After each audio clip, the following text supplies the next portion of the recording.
The state parliamentary year has finished with the Crime and Misconduct Commission mired in a political and ethical drama.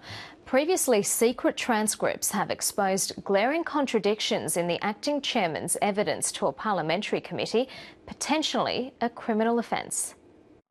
The saga begins with Ken Levy's comments in the Courier Mail on October the 31st, supporting the government's anti-gang laws.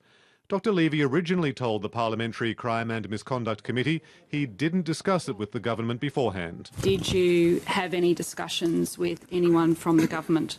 No. Now it's clear Dr Levy spoke to and met with the head of the government media unit, Lee-Anderson. At a hearing on November 13th, opposition MP Jackie Trad asked Dr Levy, "Did you initiate that conversation?" "Yes," is Dr Levy's answer.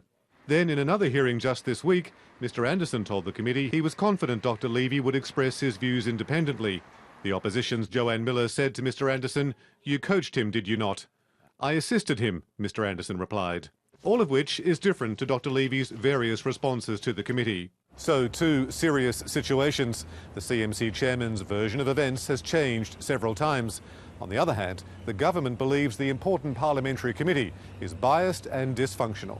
Problem one, the head of the PCMC believes Dr Levy may have lied to the committee. Based on the evidence that we've received, it's hard to argue that he didn't.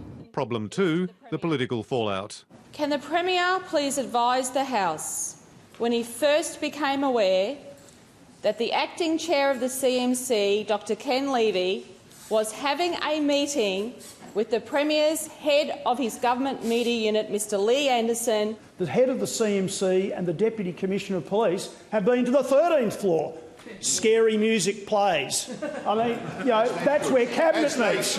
The Premier and the Attorney-General, Jared Blay, are scathing of the non-government committee members. This inquiry has been a sham from the beginning. It's an absolute political witch hunt by those opposite. Parliament now rises for the year, but the CMC controversy continues.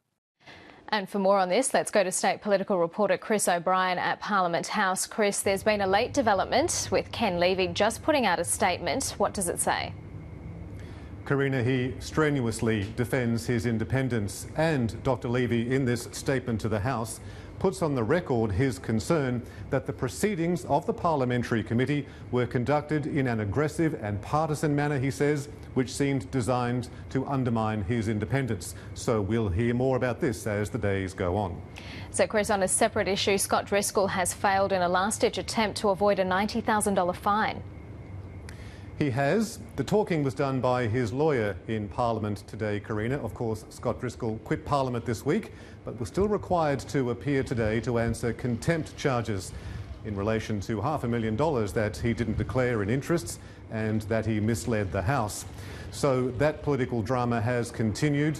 The House, though, did vote in the end to impose the $90,000 fine on Mr Driscoll, although his lawyer, Peter Russo, had argued that the fine should have been reduced to $12,000.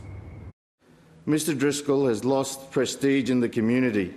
He has lost his ability to be an active member of Parliament and forever will be remembered for his error of judgment in this House.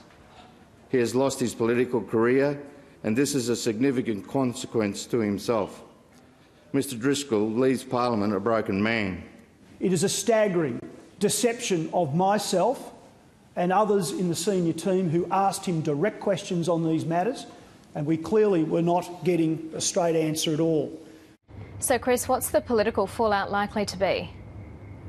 The ALP will try to tar the LNP government with the Scott Driscoll brush. We'll see how that goes in the February by-election.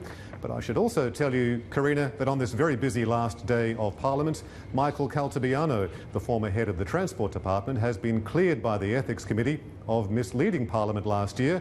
That's an issue that's dragged on for ages. Mr Caltabiano is still not commenting publicly. When he does, he'll have some interesting things to say. Karina?